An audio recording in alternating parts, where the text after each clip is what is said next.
This is from the same person. So when I sell my house, does the new owner get an automatic tax increase? And I'll answer that. I can answer that. And that is that yes, if that person is not 65, then they will not. So that frozen levy will be removed, and so that person will get the tax increase on the appraised value. Anything more you want to say about that? Yes, and to add on to that, if that person that buys your house is also over 65, they can transfer their frozen levy to that new property.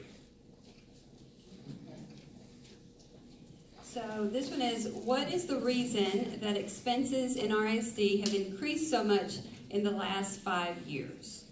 And I know that Ms. Caston answered that question, that over the last 5 years there have been increases because of increases in giving staff raises, personnel costs, additional staff members that have been added. I want to specifically answer a little bit more about this question because for those of you that may not know kind of how long I've been here, I came to RISD as deputy superintendent back in 2015 and have only been superintendent since January of 2017. And so there have been increases in expenses since that time, since I've been here. And a number of the reasons for that are because of the fact that, like we talked about, giving raises to our employees and making the decision and prioritizing not to cut into important areas of instruction. I'll tell you that when I first came, one of the first board meetings that I went to, we had a resident that talked about how we had that resident had concerns in terms of student performance, and that since 2011 that we had decreases in student performance, and we're asking about that. So I will tell you, this board hired me as deputy superintendent for curriculum instruction to address that very thing. And so when I came in, I knew that we needed to begin investing in our classrooms, in our schools. And so the decisions that we've made to make those increases have been important decisions that have been supported by this board.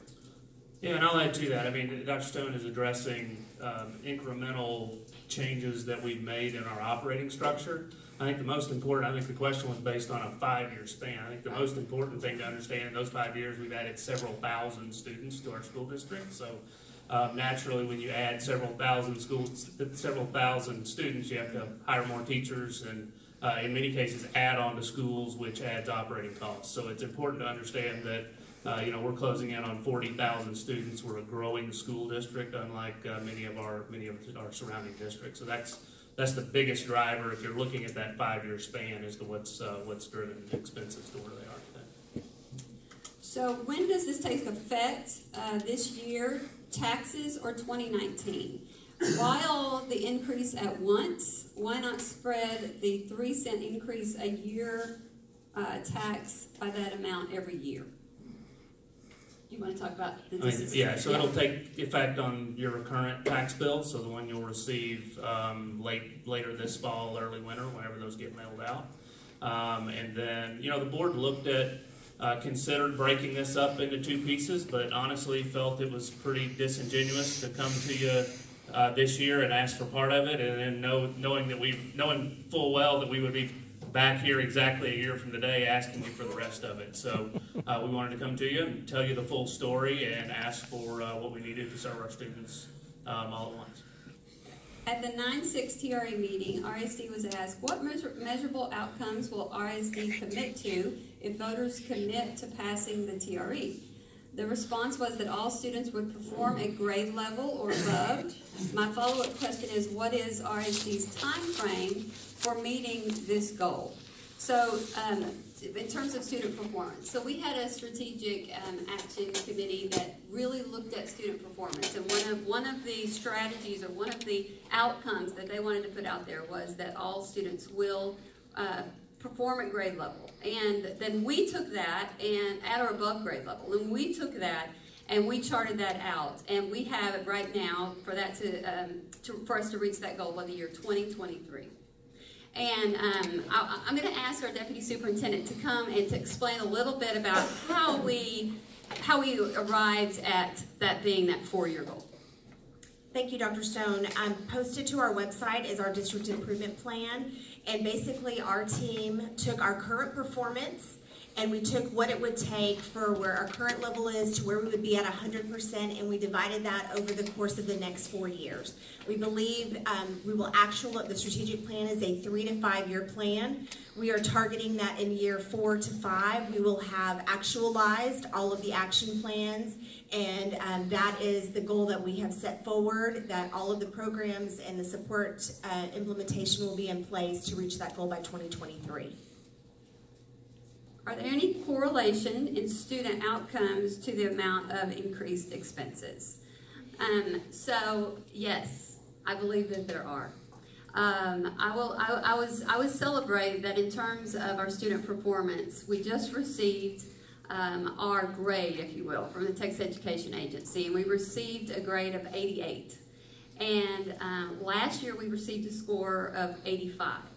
And when I mentioned that when I came I was hired to really address the concerns in student performance, it is true from 2011 to 2014 we had declines in student performance, but when we started making our budget a priority on classroom instruction, that trend reversed and turned and has been going in the opposite direction. So I believe that there are correlations between what we've been investing and the outcomes for student performance. That was the whole question.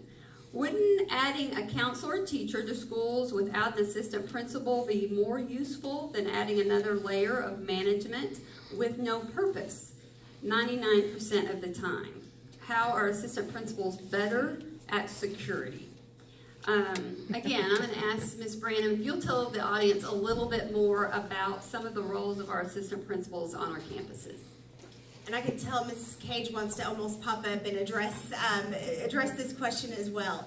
Our assistant principals play a vital role on our campuses. I was an assistant principal before becoming a principal, and I will tell you my role was essential, both instructionally supporting our teachers. There is a group of teachers that every assistant principal evaluates. We are responsible for conducting walkthroughs. We're responsible for providing feedback to help grow those teachers. Our assistant principals receive vital training that helps them adapt to and lead in any type of crisis situation on a campus. So let's say there is a situation with a fire or we have an active shooter. They receive very targeted, ongoing training on what are the safety protocols and procedures that they need to implement in time of any kind of crisis like that I just mentioned. This is not training necessarily that our counselors receive. Now, that is not in any way to, we believe in the role of the counselor. We have invested heavily in the role of the counselor. We benchmark our support of our counselors, and right now we have a higher counselor to student ratio, a lower counselor to student ratio than our surrounding districts. We also have, as a part of our strategic plan, to look at how we can increase support of crisis counselors to support our students that may experience an emotional trauma or may need crisis support. But truly, after listening to our principals and really listening to our community, they really informed us that we have Spring Ridge is another example where they do not have an assistant principal. So our principal, if she's sick, if she's out at a training, then that campus is left without anyone that has that really important vital training that they need to handle that crisis situation. And our principal said this needs to be a priority. So why not train the counselor? This question says, can Aaron Lynn explain why he voted no on the TRE? And since he is not here, he needs to answer at the last meeting. Obviously, Mr. Lynn isn't here, so we'll pass along to him this request. You've added $15 million per year to the budget on average the last 5 years. Slide 15 says the budget will stay even the next 5 years. Please explain. Want to take on that last one? Yes. So the forecast that we did does have us holding the budget flat. The board requires me to do a 5-year projection, and so we, went through that. I'm trying to be conservative, and so we sat down in conversations with the board, with the superintendent's staff, and looked at the options and looked at our projections, looked at the future revenue, and determined that this was the projections that we wanted to use for our 5-year projection. And I'll add to that. We talked about the increased student load over that 5-year span. So a lot of that is driven by those increased students. But it's also important to know that this board, certainly in the 4.5 years that I've been here, has wanted to continue to take care of our staff and try to do what we can to stay competitive with surrounding districts. So outside of this year, we've given a 3% raise every year, which is about an $8 million increase to our budget. So half of it is accounted for by just taking care of inflationary costs for our staff. And then a large part of the rest of it is those increased students that I talked about previously, and then getting behind some of the initiatives that Dr. Stone has asked us to help to improve student performance. And then the last question, which was a duplicate that Ms. Branham just answered about the purpose of assistant principals, but there was one part of the question that asked about how many SROs that we would be adding. And we're working with both RPD and DPD, and it could be anywhere from 3 to 4 total. Can I go back to that last question, because I just remember there was a second part to it. So I think there was a question about sustainability going forward. And I've said in every session, it's important that we say here, while this is much needed for our school district to meet our goals, this is by no means a silver bullet. We are going to continue to need help from the legislature to fix school finance. Every district in our region and in the state is going to continue to need that help.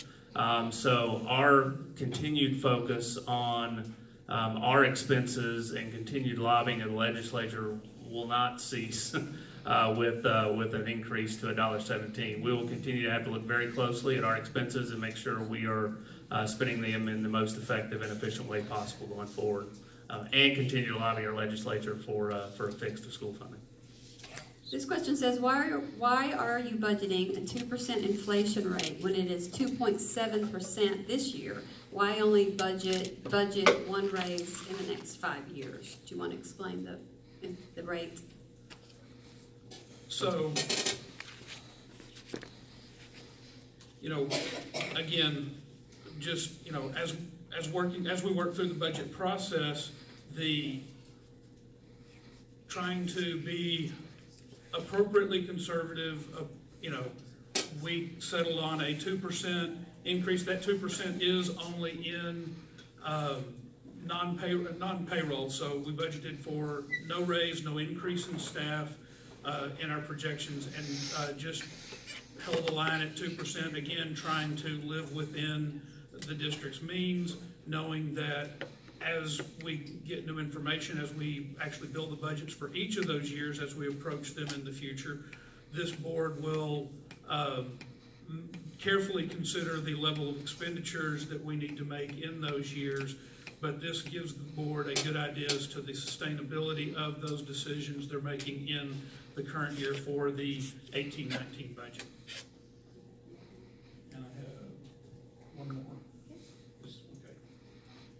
So the state will maximize funds at $1.07. That's the $5.8 million increase in state funding. The next 10 cents generates recapture money. Why not let the people know the whole truth? And we have had several presentations, and I've to the board, and those presentations have listed the per penny impact of raising the taxes on both state funding and local property taxes. And so, yes, we will maximize state funding at $1.07, and property taxes can continue to increase at that point. So we are maximizing the revenue to the district within the way the current law works. Why doesn't the school board budget with a cushion, room for error, or accidentals? You know, I'll say this. I mean, we would, I think Mr. Pate's budgeting has been conservative. You'll see the actuals for 2018 coming out in publicly at our board meeting here in the next few weeks, and we certainly expect to meet that budget. I will tell you, I think a lot of that's driven by, a lot of that question may be allowing for, why do we budget all the way into property value growth? I'll just be honest with you, we did that for several years, but frankly, with this current school finance system and no new money coming out of the legislature from the 2017 session, we just honestly don't have the luxury to do that anymore. That doesn't mean that we're not conservatively budgeting and making sure that we are putting forth a budget that we can hit, which, by the way, in my 4.5 years on the board, we have hit every single one of those. But we certainly don't have the luxury of leaving operating money on the table after getting no new funds from the legislature last session. From which account did the $8 million extra not collected by the bond come from? For example, $59 million from the bond, total new $67 million. Where's the $8 million from? So, I'm assuming this question relates to the funding for the max, and that $8 million came from the general fund. It was money transferred over in previous years into the district's local capital projects fund, and the board has earmarked $8 million, $2 million each for the max, and we're still under construction on those max. In fact, we haven't even broken ground on anything at Lake Highlands, and so we do not know if we will need, what portion of the $8 million we will need for the max. Oh. They are multi-purpose activity centers, and I will defer to Sandra Hayes for any more detail you would like on the multi-purpose activity centers. There are additional facilities that were approved as part of the 2016 bond. One is going to be built on every one of the campuses. The board authorized high school campuses. Sorry, I'm at a high school campus, so I was thinking every campus. But the board approved a few months back a scope change to those to bring locker rooms and additional facilities into those.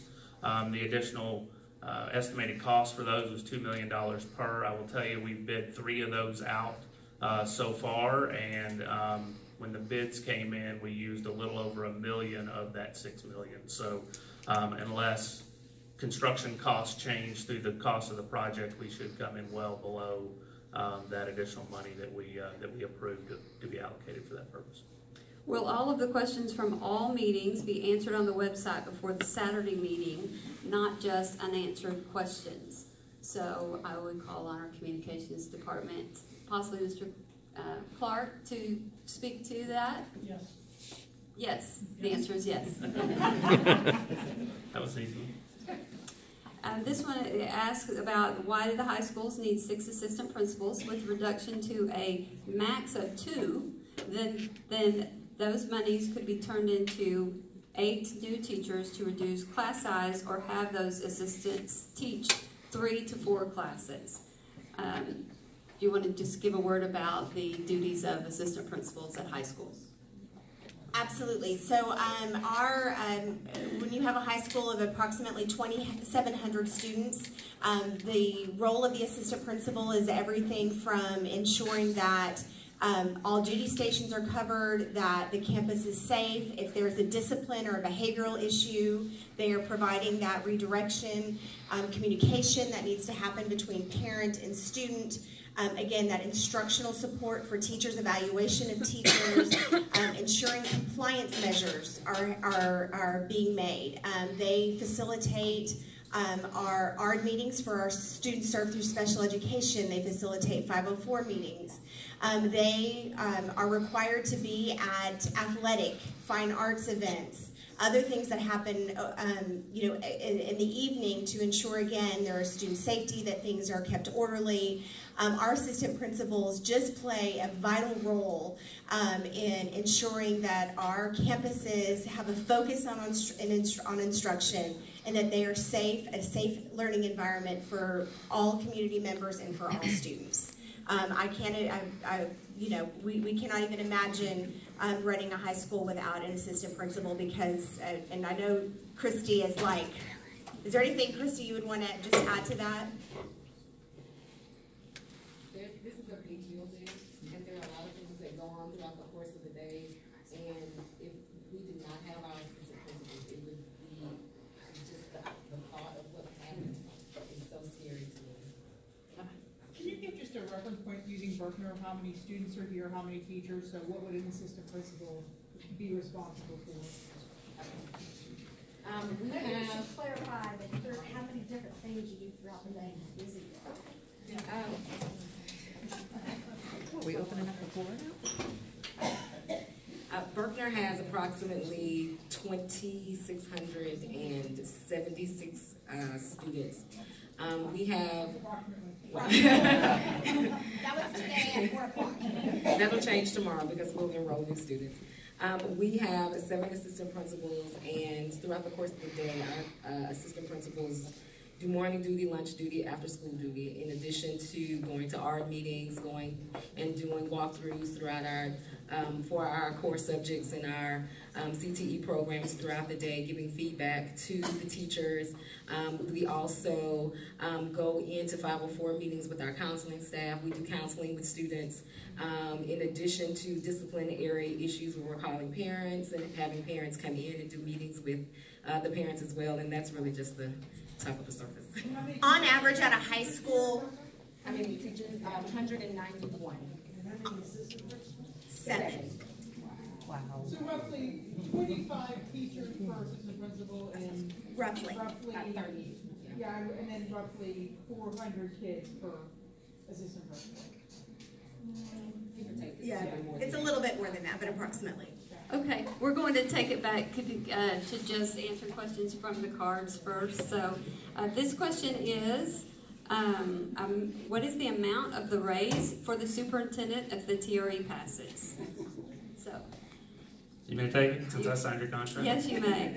So Dr. Stone is getting the same 2.5% raise that the rest of the staff would get. Just like the rest of the staff, she has not received that raise yet and would not receive that raise if the TRE were not to pass. So that's pretty straightforward. Yep. Please. Please, Could you repeat that question again? what is the amount of the raise for the superintendent if the TRE passes? So, please tell me about the new high school area representatives, administrators, and their immediate supervisors or administrators, the need for them and the cost for these new people. So that's a great question, and let me explain that because it's something I'd love for you to understand. We don't have those positions who are over the area supervisors, the area representatives. Those are not new positions. So before we had 4 administrators who were over, 2 of them were over elementary and 2 of them were over secondary. And so we just restructured and we took those 4 and we put 1 over each one of the feeder patterns. So that allowed us to have now a vertical alignment K-12, and it really, we're already seeing a lot of positive outcomes because of that. So that's they're not new people, so and it's great for efficiencies. How do you explain the high number of teachers and administrators at the departing each year?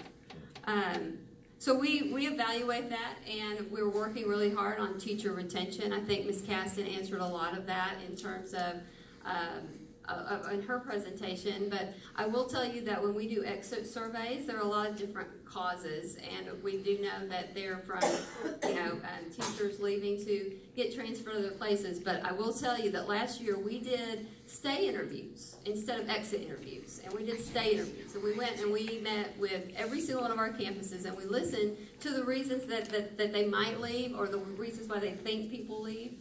And I will tell you that there were really 3 different things that trended across all of those day interviews.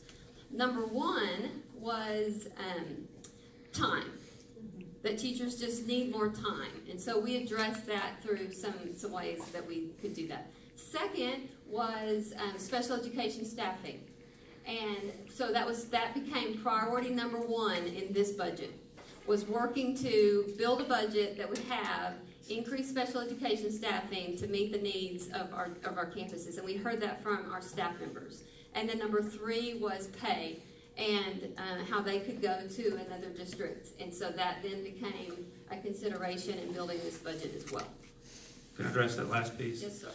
So on the pay front, we as a board commissioned a salary study this last year. Some of you may have seen that, to have our district at every position, top to bottom, compared to their peers and our competing districts in the area.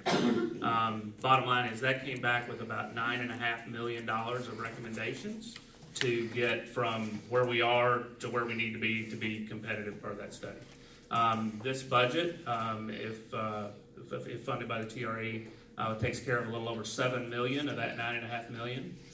So it makes a huge dent in those recommendations. Obviously, this board will have to continue to come back, and you'll see us having conversations even this fall about how we close the rest of that gap for our staff through an additional step. But I think that's important to provide that context as well. This is what were reasons for deciding to build the practice facilities at each high school. And the answer to that is that it was on the bond proposal in 2016, and the community voted on it, and it passed. And so that was the reason that we're building them, to follow through on what the community voted and said that they wanted as part of 2016 bond. Why are the 4 signs posted at schools? There are no 4 signs posted at schools. There are information banners that provide information about the TRE posted all of our schools, but nothing that would say it's for the TRE. Tell me something about the $20 million bus barn. That you wanted to talk about that? That was before. Yeah, so I think that was before y'all's time. So it's new operations center. So we formerly had a building on Security Row in East Richardson that housed a lot of our operational departments. That building was in need of significant upgrades. We're going to basically have to go in and upgrade the whole building and add more to it than it was worth. And in addition, we had our transportation facility back behind the administration at that point in time, which was woefully out of code with the city of Richardson, and they had been just because of the age of the situation, age of the facility, and they had been turning their head for a long time. So recommendation came to the board. I don't even remember what year that was, 2014, maybe 15, to sell the Security Row building, so bring in some revenue from that, consolidate that, and relocate the transportation facility that was behind the admin building and build that new facility on land that we already own across from wrestling. So that was before my time, so I don't remember that. I don't remember that purchase price. Remind me about the land purchase of White Rock Trail and Walnut Hill, the reason for the purchase and the status of present ownership. We again had a recommendation from administration at that point in time to acquire that property to build an additional elementary school in the Lake Highlands area to help with growth there. I think it's important to understand that our campuses, our elementary school campuses in Lake Highlands, have an average of 200 more kids on those campuses than our next highest feeder pattern. So we've had quite an explosion of growth in Lake Highlands, and clearly had to do something to facilitate growth. Ultimately, we, in working through that growth plan with the community, decided to do a significant add-on at one of our campuses, which would cost us less than building a school. So then we put that land up for sale. It is currently under contract. That builder is it's under contract to a home builder. They're pursuing a zoning case to the city of Dallas, and if that's successful and the property ultimately closes, we'll end up recovering our costs plus just under $100,000. Well, we need another tax increase in the next 10 years, 5 years, 2 years. So we're talking about the operating side. The $1.17 is the maximum that so we would not have another tax increase on the operating side. We're almost done, and I know we're going over, but we're really wanting to try to get all the questions answered. Why does the state aid continue to go down? It's the Good question. yeah, it's the basics of the school formula. So as if our local property values go up 8% this year, next year the state is going to reduce their contribution to us by that 8%. Well, that's not up to me, unfortunately. That's the appraisal. We would be fine if they stayed flat because our revenue would end up in the exact same place. So and my taxes would be lower too. So I certainly would welcome that situation. If we pay state taxes, what needs to be done for the state to pay more to the schools since we're already paying taxes to the state? Read that again, I'm sorry. If we pay state taxes, what needs to be done for the state to pay more to the schools since we're already paying taxes to the state? Yeah, lobby your legislature and be mindful of who you're voting for in November and their position on public education. If the legislature fixes school funding, will the tax rate be reduced? If the legislature fixes school fund, yeah, well, that's important to understand. So we could certainly reduce the tax rate. So the board would not have to hold an election to reduce the tax rate. So depending on what that was, I mean, obviously, funding from the legislature has taken the form of anything from actual sustainable funding that we can budget to grants that we get one time that go away the next year. So, 4 years ago, they were going to put a bunch of money into pre-K, and then 2 years later, it was in the form of a grant, and then 2 years later, that money disappeared. So, depending on what that was and what that left our budget situation in, we could certainly come back as a board and decide to adopt a lower tax rate to balance our budget in that given year. We know we kept you late, and we appreciate your interest in you staying with us. We're going to take these questions, and we will type them up and get them posted before the Saturday meeting. You heard it there from Mr. Clark, and he was the man responsible for that. So we'll take care of that. Thank you for coming out. We do have one more meeting that is coming up at our administration building on Saturday. So next Saturday. October 13th. Yes, next Saturday. If y'all will let me finish. Don't show. And we hope to see you, if you have any other questions or you have other people, we would love to visit with you or visit with you individually at any time. Thank you and have a great night.